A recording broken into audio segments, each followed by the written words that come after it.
তোরা তো ঠান্ডাতে পড়তে চললো তো শুন, ঠান্ডাতে স্নান করার হিসাবটা কিন্তু এখনই মেরে নিতে হবে, পরে যাতে ঝামেলা না লাগে, বুঝতে পারলি কিনা?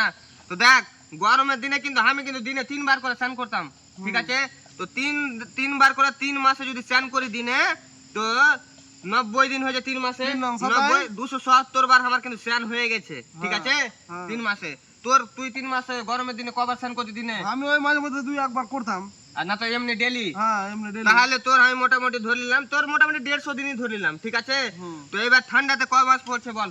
ঠান্ডাতে 3 মাস, গরম 3 মাস। তো এখানে ঠান্ডাতে 3 মাস মানে 90 দিন বাদ দিয়ে দিলাম, ঠিক আছে? তো আমার আরো তোর আমি মনে হয় 180 দিন তাহলে বেশি স্নান করেছিবে, মানে আমি এই ঠান্ডাতেও স্নান করতে হবে না, আর 2026-27 ঠান্ডাতেও আমাকে স্নান করতে হবে না, বুঝতে পারলি? কিন্তু তোর এখানে 150 দিন, 90 দিন যদি বাদ দিয়ে দিই তো কয় থাকলো 60, মানে তোর গরমে 60 দিন বাদ দিলাম, মানে তোর 30 দিন তুই এক্সট্রা স্নান করিস, ঠিক আছে? তো ঠান্ডার দিন হলো 90 দিন, তার মানে তোকে এখনো 60 দিন স্নান করতে হবে ভাই, কোনো রেহাই নাই। আমি কিন্তু বেঁচে যাবো, কারণ আমি গরমের দিনে দিনে 2-3 বার করে স্নান করতাম, 3 বার মিনিমাম করতাম, বুঝতে পারলি? কোনোদিন তো 4 দিনও করে হবে, ওইটা তো ধরলামই না, বাতি দিলাম। তো তুই 3-4 বার করে স্নান করতে তো হ্যাঁ ফোন করে বলতে কি হয়েছে? আমি এখন 160 দিন স্নান করবো, মানে তোকে স্নান এখন করতে হবে, রেহাই নাই, বুঝতে পারলি? কি এবার তুই সপ্তাহে 1 দিন করবি না কিভাবে মাসে 1 দিন করবি, এটা তোর ব্যাপার, কিন্তু তোকে 60 দিন পুরাইতে হবে, এই ঠান্ডা সিজনে স্নান করতে হবে, তোকে বলে দিলাম।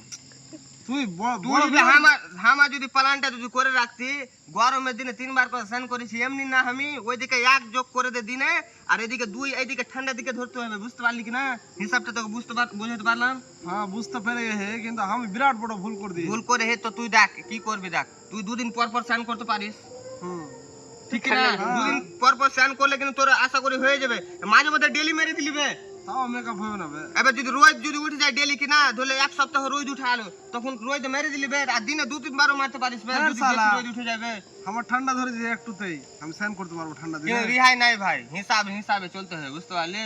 হিসাবে এখন দেখ, আমার তো টেনশন নাই, আমি এটা 2026-এ যেটা শেষের দিকে ঠান্ডা পড়বে ওইটাও বেঁচে যাবো, আর 2027-এও বেঁচে যাবো। তোর যা হিসাব দেখলাম তোর কোনো টেনশন নাই। হ্যাঁ, টেনশনটা খালি আমারই। টেনশন কি করতে হবে তোকে, আর কি বলবো? ঠিক আছে। হ্যাঁ, হ্যালো।